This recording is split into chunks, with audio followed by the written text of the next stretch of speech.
Diamonds are a scam. अगर मैं आपको ये बोलूं कि हमें, आपको, मुझे, हमारी फैमिलीज को, हमारे एंसेस्टर्स को अब तक डायमंड्स के नाम पर कुछ कंपनीज और कुछ लोगों ने मिलकर बहुत बड़ा बेवकूफ बनाया कि डायमंड्स महंगे होते हैं, डायमंड्स एक्सपेंसिव हैं, डायमंड्स प्रेस्टीज के साथ जुड़े होते हैं, तो आपको कैसा लगेगा? शॉकिंग लगेगा, राइट? तो आज इस मिथ को, इस स्कैम को यहां पर ब्रेक करने का टाइम आ गया है, ताकि एटलीस्ट और इंडियन फैमिलीज और लोग और जो भी इंसान इस वीडियो को देखेगा वो अब इस बेवकूफी से बचना बंद हो जाए, इस मिथ से बच जाए, इस स्कैम से बच जाए कि भाई साहब diamonds are an asset, diamonds की आगे जाकर वैल्यू मिलेगी, डायमंड्स खरीदना बहुत प्रेस्टीज का काम होता है, बहुत प्रेस्टीजियस होते हैं, वगैरह वगैरह। Let's break the scam today कि डायमंड्स का पूरी कहानी क्या है, ओरिजिन क्या है, और डायमंड्स असली में कुछ है भी, कुछ वैल्यू होल्ड करते हैं, या फिर सिर्फ एक मिथ है, सिर्फ बेवकूफी बनाई गई है, सिर्फ बेवकूफ बनाया गया है। तो भाई साहब कहानी ऐसी है, सीन सिनेरियो ऐसा है, इस टाइम पर ना when Indians, when people buy something, when people buy jewellery, specifically jewellery, हम ज्यादातर ज्वेलरी किसी से खरीदते हैं? We prefer to buy gold, specifically Indians, right?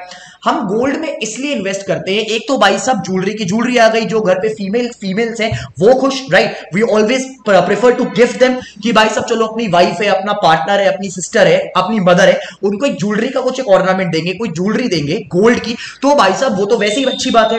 Secondly, people tend to invest in gold क्योंकि उनको पता है कि भाई साहब आने वाले टाइम में अगर मैं इस ज्वेलरी को कभी क्राइसिस के टाइम पर या धंधा करने के लिए मार्केट में बेचता हूं तो मुझे इसकी अच्छी वैल्यू मिलेगी, जो कि बेसिकली एसेट की डेफिनेशन होती है। एसेट क्या है? किसी भी चीज में जिसमें आप इन्वेस्ट करेंगे उसकी वैल्यू को पता है कि वो भाई साहब कभी ना कभी कमा के देने वाला है, it will help you earn money, right?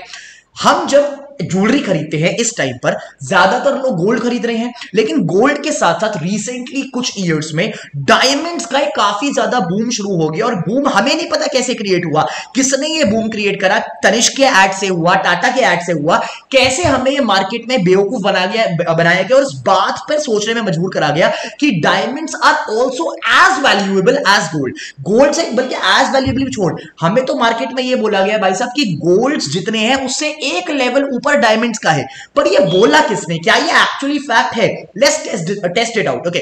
अगर मैं आपको आज की डेट में बोलूं, ठीक है, स्टोरी सुनना, मुझे बताना क्या समझ में आया। अगर मैं आपसे ये चीज बोलूं आज कि भाई साहब एक आलू मैं आपको मार्केट में, फॉर एग्जाम्पल अगर मैं आपको बोलूं कि एक आलू या 1 किलो आलू मैं आपको मार्केट में 50,000 रुपए का बेचने वाला हूं, क्या आप प्रेफर करोगे लेना? अगर मैं आपको बोलूं कि मैं आपको 1 किलो आलू 50,000 रुपए का बेच रहा हूं, will you buy that potatoes, will you buy those potatoes from me? You won't, right? आप क्या बोलोगे कि भाई साहब मार्केट रेट तो इतना चल रहा है, मार्केट रेट तो 15 रुपए, 20 रुपए, 25 रुपए किलो चल रहा है, मैं तेरे से क्यों लूंगा? तू 50,000 रुपए किलो दे रहा है, मैं किसी और से ले लूंगा जाके। लेकिन अगर मैं एक काम करूं, मैं मार्केट की सप्लाई को, आलूओं की सप्लाई को पूरा ही बंद कर दूं, मैं पूरा मार्केट में जितने आलू बिक रहे हैं सारे के सारे आलू अपने पास खरीद लूं, सारे के सारे आलू अपने पास स्टॉक कर लूं, और मैं बोलूं कि भाई साहब पहली बात तो मोनोपोली, अब मैं ही बेचूंगा आलू आपको, अगर आपको खरीदना है, चाहिए तो मिलेगा 50,000 रुपए किलो, नहीं तो आपको पूरे मार्केट में कहीं पे भी नहीं मिलेगा, राइट? पहली बात, आई क्रिएटेड अ मोनोपोली। तो आपके दिमाग में थोड़ा सा ये हो जाएगा कि भाई साहब अब आलू का क्योंकि थोड़ा काइंड ऑफ एक स्टेपल फूड है हमारा, मतलब एक काइंड ऑफ एक नेसेसिटी बन चुका है, तो आपको ये है कि भाई साहब खरीदना ही पड़ेगा। तो क्या कर सकते हैं, जिनके पास अफोर्डेबिलिटी होगी वो परचेस करेंगे, जो कि पहले परचेस नहीं करने वाले थे। क्यों परचेस करेंगे? मोनोपोली कर दी मैंने क्रिएट। दूसरी चीज मैंने क्या करा यार, मैंने ना मार्केट की सप्लाई को कम कर दिया, राइट? अब यार ये तो बेसिक इकोनॉमिक्स के फंडामेंटल्स है, किसी भी चीज की मार्केट में अगर सप्लाई कम है, सप्लाई को कम कर दो और उसकी डिमांड ज्यादा है, राइट? फॉर एग्जाम्पल एक बाइक है, उस बाइक को खरीदने के लिए लाइनें लगी पड़ी हैं शोरूम के बाहर, बंदा क्या करेगा? शॉपकीपर क्या करेगा? वो बेचने वाली पार्टी क्या करेगी? वो उसका दाम बढ़ा देगी कि अच्छी बात है, जब इतने सारे कस्टमर्स हैं, इतनी सारी ऑडियंस है, तो मैं उसको महंगे दाम पे बेचूंगा। Why not? Why did this happen? Because supply कम थी और डिमांड ज्यादा थी। इकोनॉमिक्स धंधा ऐसे ही चलता है, फंडामेंटल्स है ये, राइट? अब यहां पर सिनेरियो क्या हुआ? सिनेरियो ये हुआ, एक कंपनी थी डी बियर्स नाम की, राइट? उन लोगों ने क्या किया, वो लोग बेसिकली साउथ अफ्रीका में जब डायमंड्स की माइनिंग, बहुत साल पहले की बात है, जब साउथ अफ्रीका में डायमंड्स की माइनिंग करी जाती थी ना, तो जो लोग डायमंड्स की माइनिंग करते थे, जो लोग डायमंड्स को खोद के निकालते थे, जमीन से निकालते थे, रिफाइन करते थे, ये कंपनी उनको कुछ मशीनरी, कुछ इक्विपमेंट्स, कुछ पंप्स सप्लाई करती थी। अब यहां पर पंप्स का मतलब क्या है? पंप्स का मतलब ये है कि जब उस पूरे मशीनरी, उस माइनिंग के पूरे प्रोसेस में भाई साहब छानने के लिए, उसको रिफाइन करने के लिए, निकालने के लिए पानी डाला जाएगा, बहुत सारी चीजें, उसका एक पूरा प्रोसेस होगा। रिफाइनिंग का जो पूरा प्रोसेस होता है, माइनिंग का जो पूरा प्रोसेस होगा, वो जब पूरा प्रोसेस होगा तो उसमें काफी इक्विपमेंट्स, काफी मशीनरी की जरूरत पड़ेगी।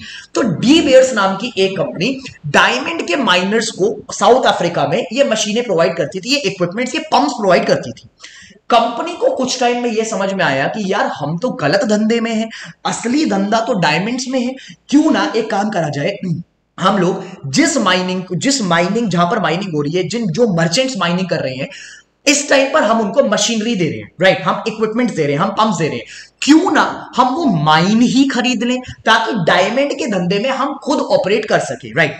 डी बियर्स नाम की कंपनी ने धीरे धीरे करके डायमंड की माइंस साउथ अफ्रीका में ओन करनी, खरीदनी शुरू कर दी, और इन लोगों ने मार्केट में ऐसा गेम खेला जिसकी वजह से आज तक हम सब बेवकूफ बनते आ रहे हैं। इन्होंने ये बोला कि भाई साहब, एक तो मैं सारी की सारी माइंस खरीद लेता हूं ताकि मेरे पास मोनोपोली कंट्रोल आ जाए। वही आलू वाला एग्जांपल कि मैं मार्केट से सारे आलू अपने पास खरीद लूंगा ताकि मेरे पास ही कस्टमर आए जिसको डायमंड खरीदना है, जिसको आलू खरीदना है, राइट। तो डी बेयर्स ने धीरे धीरे करके माइंस खरीदनी शुरू कर दी ताकि इनका डायमंड के मार्केट पर एक मोनोपोली कंट्रोल हो। सेकेंड चीज, वही जो मैंने अभी अपने एग्जाम्पल में करी थी, मैंने क्या करा था, मैंने ना आलूओं की सप्लाई मार्केट से कम कर दी। आपको कहीं पर जाकर आलू नहीं मिलेगा, आपको आलू मेरे ही पास मिलेगा, वो भी कम क्वांटिटी पर। What did they do? उन लोगों ने बोला कि यार डायमंड्स हमें पता है कि भाई साहब अबंडेंस में है, भर भर कर है, लेकिन मार्केट को ये नहीं पता। हम क्यों ना इमेज ऐसी क्रिएट करें मार्केट में कि मार्केट में जो डायमंड्स है ना, उसकी सप्लाई लिमिटेड है, सप्लाई कम है, खरीदना है तो महंगा खरीदना पड़ेगा। फिर वही बात, बेसिक बात, इकोनॉमिक्स वाली बात, हमने क्या करा, हमने मार्केट में ना कमोडिटी की सप्लाई कम कर दी। जब सप्लाई कम है और खरीदना हर कोई चाहता है तो उसका दाम ऑटोमेटिकली ऊपर चला जाएगा। डी बेयर्स ने यही चीज करी, मार्केट में अपनी मोनोपोली एस्टैब्लिश कर ली कि भाई साहब हर बंदा, जो बंदा खरीदे वो इन्हीं से खरीदे, और वो भी भाई साहब ये इमेज क्रिएट करी मार्केट में कि डायमंड्स की सप्लाई ज्यादा नहीं है, डायमंड्स तो बड़े गिने चुने हैं जी पृथ्वी पर, अगर आपको खरीदना है तो भाई साहब बहुत बड़े लकी हो आप कि आपको डायमंड मिल रहा है, और लकी हो बहुत सप्लाई कम है इसलिए आपको डायमंड की जी कीमत चुकानी पड़ेगी। अब यहां पर रियलिटी बैक एंड पे ये थी कि डायमंड की सप्लाई कम नहीं थी। इनफैक्ट अगर आप मानो मेरी बात, you Google this fact, you check it on YouTube, इस टाइम पर ना डायमंड एक ऐसी चीज है जो लैब्स के अंदर भी उगाया जा सकता है। लैब ग्रोन डायमंड्स भी मार्केट में आ चुके हैं और चल रहे हैं, और ऑडियंस को नहीं पता, कस्टमर्स को नहीं पता। अब आप ये चीज समझो, डायमंड्स एक ऐसी चीज है जिसको एक कंपनी लैब के अंदर बना सकती है, साइंस के थ्रू, एक्सपेरिमेंट्स के थ्रू, राइट, केमिकल फॉर्मुलेशंस के थ्रू। जब एक डायमंड को खुद बनाया जा सकता है, खुद क्रिएट करा जा सकता है, जब वो नेचर से निकल के नहीं आ रहा, जमीन से खोद के निकल के नहीं आ रहा, पेट्रोल की तरीके से, भाई साहब पेट्रोल जमीन से आ रहा है, पेट्रोलियम माइनिंग से आ रही है, उसकी क्वांटिटी एक हद तक ही है, दैट इज वाई उसका प्राइस इतना ज्यादा है। गोल्ड का भी सिमिलर एग्जांपल है, माइनिंग के थ्रू आ रहा है, गोल्ड अर्थ पर एक लिमिटेड एक्सटेंट में है, इसलिए उसका दाम इतना ज्यादा जस्टिफाइड है। लेकिन डायमंड्स इस टाइम पर लैब ग्रोन डायमंड्स है, वो डायमंड्स है जो लैब के अंदर बना सकते हैं। जब एक चीज की सप्लाई लैब के अंदर से बन रही है, उसका कितना ही प्रोड्यूस कर सकते हो, डू यू थिंक कि डायमंड इतना ज्यादा एक्सपेंसिव होना चाहिए? नहीं।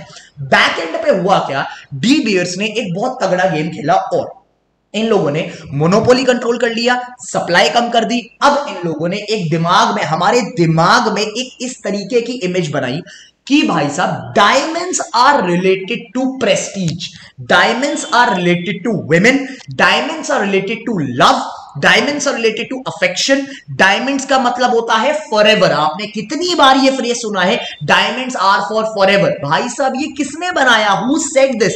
ये सब कुछ एक मार्केटिंग गेम का प्लान था। डी बियर्स ने ये चीजें स्टार्ट करी हैं, कैंपेन स्टार्ट करी है, मार्केट को ये बोलना शुरू कर दिया कि भाई साहब diamonds are such a prestigious thing.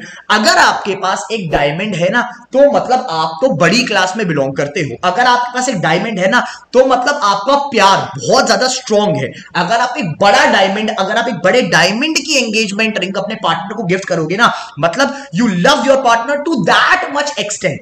इन लोगों ने डायमंड को इमोशंस के साथ, अंडरस्टैंड द मैकेनिक्स, इन लोगों ने डायमंड को इमोशंस के साथ, इन लोगों ने डायमंड्स को प्रेस्टीज के साथ, रॉयल्टी के साथ कनेक्ट करना शुरू कर दिया, लव के साथ कनेक्ट करना शुरू कर दिया कि जितना बड़ा डायमंड उतना बड़ा प्यार।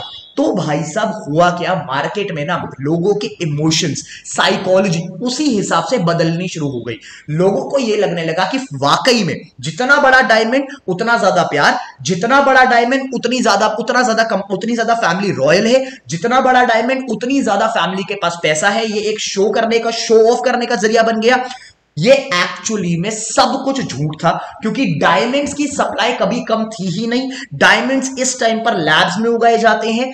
एक और बात बहुत बढ़िया वाली, मुद्दे की बात, इस टाइम पर अगर आप कोई गोल्ड परचेज करते हैं और आप उसको नेक्स्ट डे बेचते हैं, वो मार्केट वैल्यू पर बिकता है। मार्केट में जिस टाइम, उस टाइम पर, अगले दिन पर वैल्यू चल रही होगी, गोल्ड उस दाम पर बिक जाएगा। Gold is an asset. Gold का अगर आप रिटर्न्स देखेंगे over the last 10 years, 20 years, भाई साहब गोल्ड ने काफी हाई रिटर्न्स जनरेट करे हैं। अगर आप एक गोल्ड के ट्रेडर हैं, अगर आप गोल्ड में इन्वेस्ट करते हैं, तो actually you have earned a major returns और बाय इन्वेस्टिंग इन गोल्ड। मतलब एक सिंपल सी बात और, कि अगर आपको रात 12 बजे कोई इमरजेंसी हो जाती है और आपके पास पैसा नहीं है, तो आप गोल्ड को मार्केट में जाके किसी को भी बोलोगे तो सामने वाला उसकी अच्छी कीमत लगाकर आपको दे देगा, आपको नुकसान नहीं होगा। वही डायमंड्स, अगर आप डायमंड्स को अगले दिन, आज आपने खरीदो, अगर आप डायमंड्स को अगले दिन बेचने जाते हैं, डायमंड्स की वैल्यू 30 से 50% लेस मिलती है। सोच के देखो, अगर ऐसा ही सिनेरियो है तो डायमंड एसेट क्यों हुआ, डायमंड इन्वेस्टिंग के पर्पस से क्यों हुआ। आप ज्वेलरी खरीद रहे हो, आपको लग रहा है कि घर पे पड़ी हुई मेरी जो ज्वेलरी है वो एक इन्वेस्टमेंट है, बट उस ज्वेलरी में तो डायमंड्स लगे हैं और डायमंड्स की तो कोई वैल्यू है नहीं अपनी। डायमंड्स तो कितना ही भर दो, अगर मान के चलो कल को डायमंड्स की सप्लाई भर जाए, अनलिमिटेड आ जाए, पूरे मार्केट में डायमंड्स ही डायमंड्स हो, और मैं आपको बता रहा हूं ये प्रेडिक्टेड है। आने वाले टाइम में एक्सपेक्टेशंस ये लगाई जा रही है कुछ सोर्सेस के थ्रू, कुछ रिपोर्ट्स के थ्रू, कि डायमंड्स की ना अबंडेंस होने वाली है मार्केट में, जिसकी वजह से जब हर तरफ डायमंड्स ही डायमंड्स होंगे, हर बंदा डायमंड पहनेगा, तो डायमंड की वैल्यू नहीं बचेगी, डायमंड का प्राइस ऑटोमेटिकली नीचे आ जाएगा।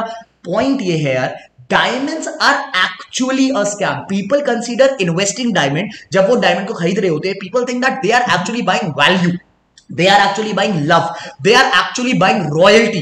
बट ये सोच के देखो, आप इंट्रोस्पेक्ट करो कि ये चीज किसने बोली, किसने बोली कि diamonds are for forever, diamonds resemble love, diamonds resemble value, diamonds resemble worth, diamonds are actually a piece of show off. Who said this? It was all a plan of marketing. हम सबके साथ बेवकूफ बनाया गया, हमारे ancestors को बेवकूफ बनाया गया, और आगे वाली जनरेशन बेवकूफ ना बने, इसलिए आज की वीडियो का पूरा मुद्दा ये था।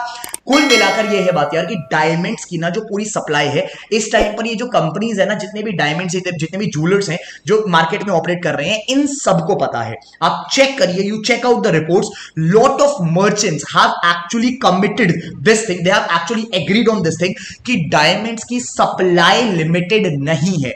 There are unlimited diamonds already. Unlimited diamonds can be created in the labs. जब कोई चीज अनलिमिटेड है, वो खत्म ही नहीं होगी, तो उसकी वैल्यू इतनी ज्यादा है क्यों? वो एक्चुअली सब कुछ फेक है, सब कुछ स्कैम है। उसकी वैल्यू इतनी ज्यादा बनाई गई है ताकि कुछ कंपनीज, कुछ लोगों को फायदा हो, कस्टमर्स को बेवकूफ बनाकर।